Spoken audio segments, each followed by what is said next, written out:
Hi, my name's Trina Wilcox. This is the Writers Room for Run Radio, and my guest today, Ambika Devi. Welcome. Hi. Thank you, Trina. It's great to be here. I'm looking forward to our conversation.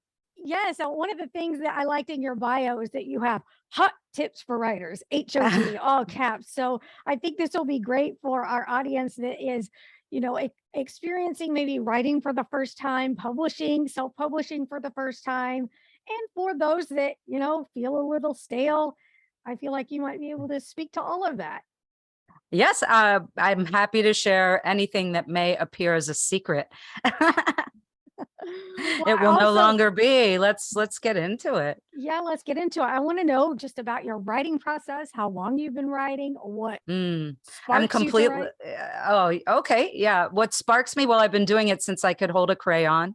So it just is. I Okay. really can't say I'm driven. Well, I'm driven, I guess, as a tiny little child and holding a crayon with paper, I began to tell stories. And then as I started, I had an older brother who's 13 years older. So he had reading material much different than mine. So I would sneak in his room and look at things that were kind of discarded, like Mad Magazine.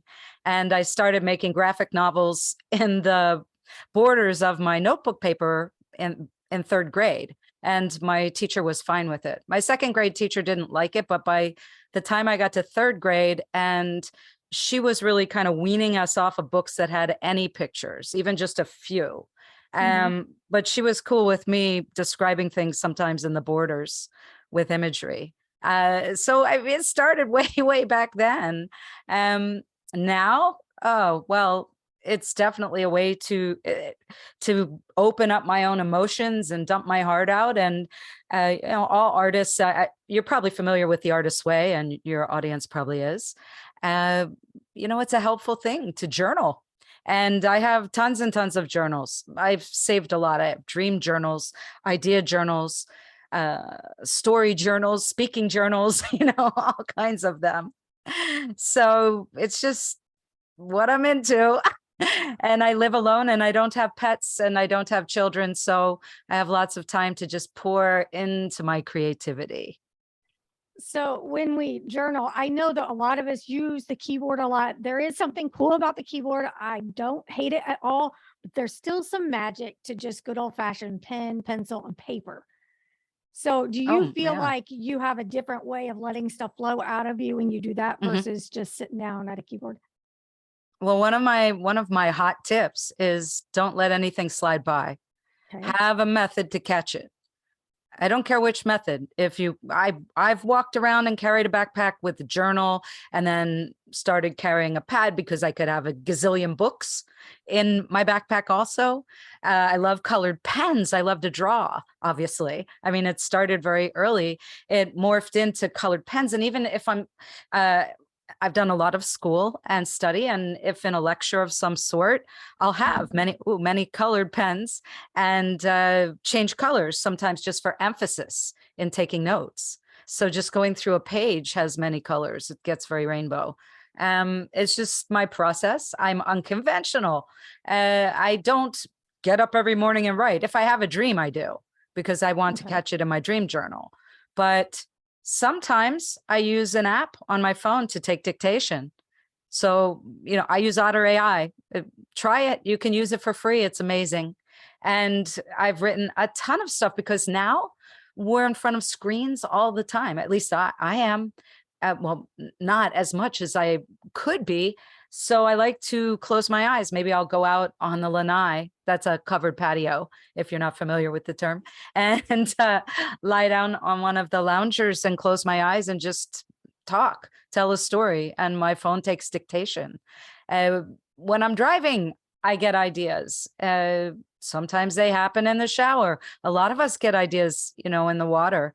I have a pool, so I live in the subtropics, and so I spend a lot of time in the water and take something with me to catch ideas. Sometimes I'm floating on my back, and all of a sudden I have an idea, and I run over to swim over to my phone and get it down. So that's key.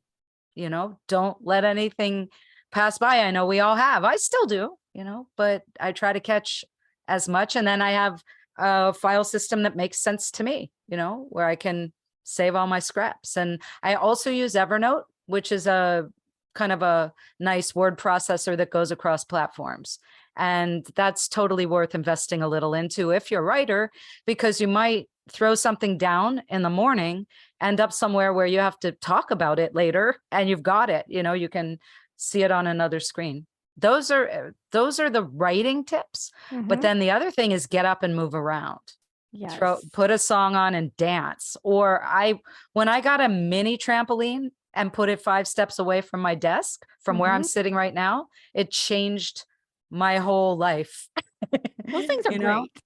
They get the blood flowing. Yeah. I mean, don't only have a glass of water. So you get up to get water. And when you do go dance around a bit, put a song on or just bounce or do some yoga, have a mat out somewhere. These are all things Well, I do. you've got a lot of experience, years of experience with meditation. So Mhm. how did that come into your life, and why do you find it important? Oh, meditation is for clearing the mind. A lot of people mistaken it for focusing on something. It's about letting go and disappearing from what we think reality and the world of opposites of I like it and I don't like it. Something's good, something's bad, disappears. It clears the mind out. So then great ideas can come in. They come in when you're coming out of it. I was introduced to it when I was 6 years old. I went to a Quaker school and we had to sit for an hour on Wednesday mornings with first through sixth grade. So all those kids sat quietly for an hour. Wow. It was something we craved. It was a Really? chill out midweek. It Yeah. was a dark, cool, stone, old building with these red velvety kind of cushions on what didn't look really comfortable, but they actually were benches. And there was something about being in a darker, cooler space that had a cozy feel, even though it was pretty grand in Mhm. size, and just being. Now, if you give a little child something and you act like you enjoy it, they're going to too. So that's how it was introduced to all of us. How has meditation served you best, and how has it changed for you over the years? I mean, I've taken teacher trainings, yoga teacher trainings through 5 schools. 2 of them are ashram lineages. I still study with Shivananda Ashram, which was the 5th of those 5. I got my first yoga teacher certification in 1978. I received my teacher training certificate from Shivananda in 2000 and it's skipping my mind. I got my master's degree in yoga in 2012, 2010, I believe, from Shivananda. And I've been studying, they've gone on Zoom quickly. And I've been studying with them all along. And, I loved traveling there. It's a way to donate to them and keep that little organization in the Bahamas going. But with the last 2 years, taking class on Zoom has been a luxury. And Hmm. it's very inspiring. I get a lot of ideas of what to write about. I Mhm. just posted a blog at my site, which is myname.com, ambikadevi.com. I'm sure you'll give the link to your Yes. listeners. It's about cross comparing affirmations, mantras, and prayers. And really, to me, they're all the same, but there are ways to supercharge them. And in taking this class I'm taking right now, it's so exciting because it circled me back to one of my favorite meditation teachers. We called him Bante. That's just a kind of a term of endearment. I met him when he was 103 years old and wrote about it in my second book, Unfolding Happiness, Wow. and wrote about this phrase that now I'm learning came from Emile Coué. Many people use it. Emile Coué was a very well-known French psychologist in the late 1800s. And he developed this phrase, day by day, in every way, I'm getting better and better. Maybe you've heard a version of it. And Bante used every day in every way. I'm getting better and better. And he would actually get us all chanting and singing it kind of in whatever tune came to our heads and dancing around the room and laughing. And it was just kind of an energetic, fun party cleanse out, you know? After sitting silently, he also liked to beam this kind of liquidy, spacey looking green light with floodlights in the meditation space. He was known as the monk of green. Like I said, I tell more of his story in Unfolding Happiness. And this phrase keeps coming back. I was at Mind Valley in 2018 in Estonia for a month, and Vishen, the leader of Mind Valley, was using a version. His was every day in every way. I'm getting better and better and better. And I thought, why'd you add the extra better? I never heard three betters, but okay. You know, he was really into it. He's also very into Silva Mind technique, which I took a certification course on while I was there with him. And then now I'm taking this class developed by Swami Swarupananda, who is the Acharya of the Bahamas campus. And it's the only course he ever created that isn't from the Vedas or the Mahabharata or the Bhagavad Gita or Patanjali's sutras. It's kind of like outside the box, but he feels it's such perfect yogic philosophy to express in English. And so I just wrote this article. It's also available in audio if you want to listen to it. So how did you decide was it through meditation or just your heart to make your writing part of motivating other people to write and get their book out and just encourage your audience in general? When I first kind of got the gumption to, okay, I had been writing articles for newspapers, periodicals, monthly, magazines, things like that. And I had 7 pen names that I wrote under. Yes. Everything from lowrider events to quinceañera and dry cleaner shops and festivals and reggaeton artists. And it was for a Spanglish newspaper at one time. And I was writing astrology and also kind of a Ask Me Anything column, you know, mostly about relationships. And so then I was really into the TV show Sex and the City, and Carrie, one of the characters, is a writer writing columns about, you know, being her age in New York City, and turned it into a book. And I thought, wait a minute, why couldn't I turn some of my stuff into a book? So, and then a client of mine, an astrology client of mine, said, you should write a book. She was a fan of my stuff, and she encouraged me. I dedicated my first book to her, Michelle. And the first book is Lilith. It's a novel. So, okay, I start working on it for 3 years. And I feel like I don't know what I'm doing. And I heard about this guy who's a famous chef, had a cafe, a bookstore, a restaurant, and he had a publishing company, all in this really cool building in Scottsdale, Arizona. I was living a little north of there in Scottsdale.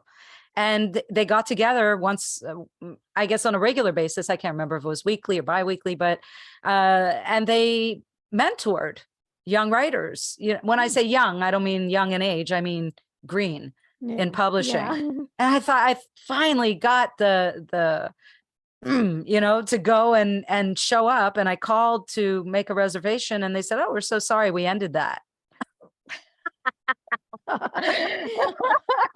Yeah, so that was like, you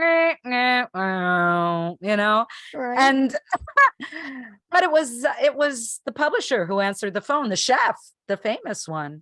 He was in town, and he said, why don't you come down? Let's make an appointment. I want to meet you. I don't know. I must have said something right.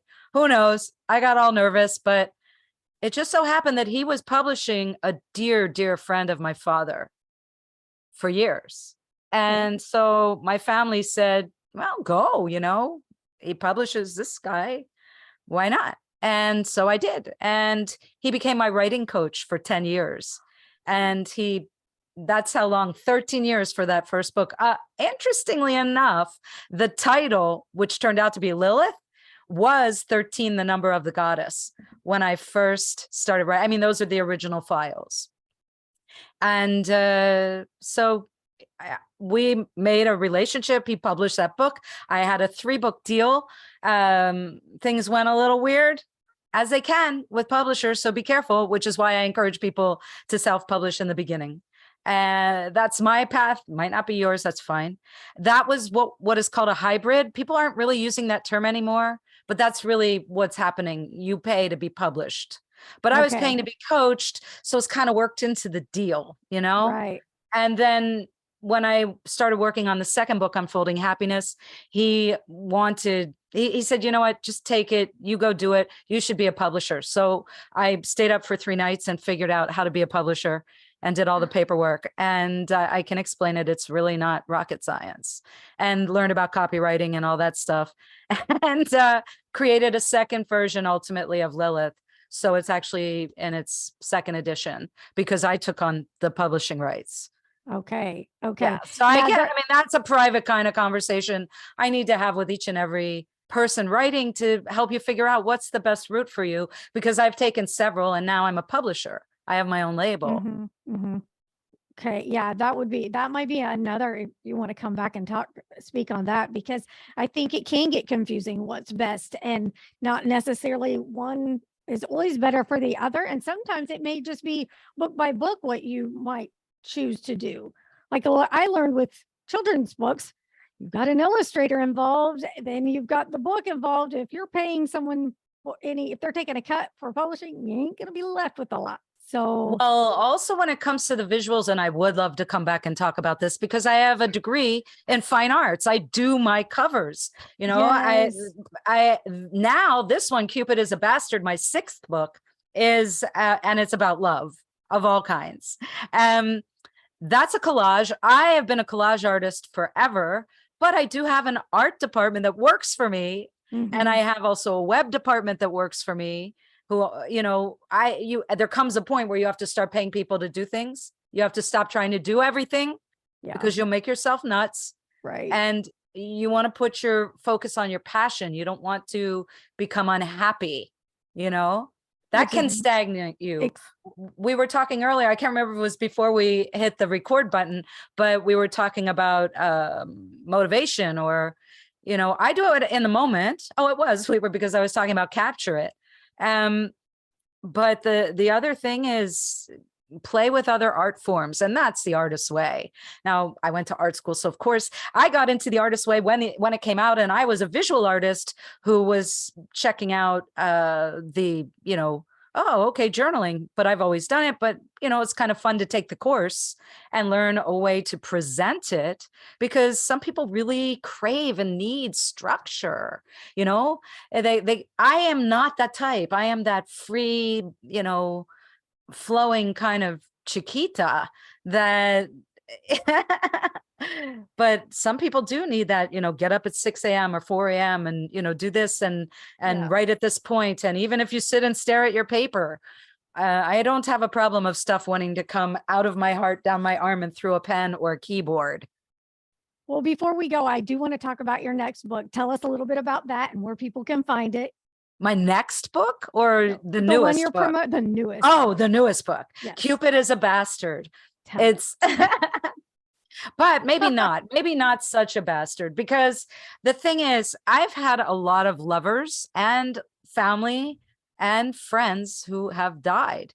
And this was my pandemic project. Remember I said earlier, I don't have pets. I live alone. I don't have children. And I had originally moved here to be with my mother until the end of her life. And I am actually grateful. She died in 2019 before all the crazy hit. And I feel so much for the people who had to go through that with elderly, or the elderly who had to go through that, because she lived in an assisted living for 5 years. So I really got to know them. I would go do slideshows and presentations and sing and, you know, do all sorts of stuff because I hung out there with her, and creativity was a big part of that community, and I loved it. So when she died, and as she was coming closer and closer, I began to write a lot. I think a lot of us do that when we're dealing with death, or loss. That I see a lot of writers, when they finally hit a level, show up in my writing group that I attend. That's another thing, is let somebody be your cheerleader. I love to write to prompts. This book, Cupid is a Bastard, was inspired by prompts, meaning taking little bits of another writer and thinking about it, and then being inspired by it and writing. And my editor, also, part of the team, hosts and conducts these on a regular basis. Some co-ed, one group is a very heavy duty group that's been together for over 2 years. And now is, we have a lot of trust. It's all women. So finding a little group like that, I think for some, I know you want to just be on your own. So this book has love stories. It has recollections of dreams in the form of flash fiction. There's poetry. I tell some background story. I definitely give my readers an idea of, okay, what's going on here? Even why did you name a book Cupid is a Bastard? And that I explain in the trailer on my YouTube and also on Instagram and TikTok, of course. And then the poems that I wrote while my mom was dying. And also she would have been 100 this year. So every year on her birthday, I write a poem and I stash those in my poetry files. And some old poems that were stashed there ended up here. And then the whole thing was named and kind of really sprung at one of our writing state treats, which are long weekends, quarterly, where we had a prompt, and it inspired me to tell a story of a dating app experience just prior to the lockdown. And I entitled this little one-page essay, Cupid is a Bastard.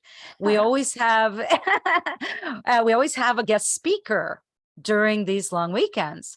And just so happened we had one from the main publishing industry, the big publishing industry. And it was my turn to read. So we write to prompts and then we come back and read and we do it again and we do it again.